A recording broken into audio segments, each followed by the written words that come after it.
Seni de şu yerden mansatsan elimizi çiğnemde kumuş için şu acayip aydınlarımızı Halife göre maaşlarımızdan, şehrin yapıyorum maaşlarımızdan aman geldi Uliya Kulif'in yerine getirmeyinde himmeğini tansmiden çağımızda hoş gördük geldi.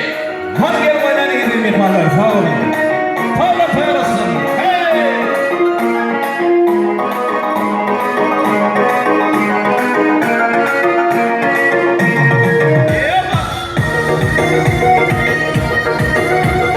Ahlivan doğrularını çekeceğiz kısmetler. Ahlivan aşağıya.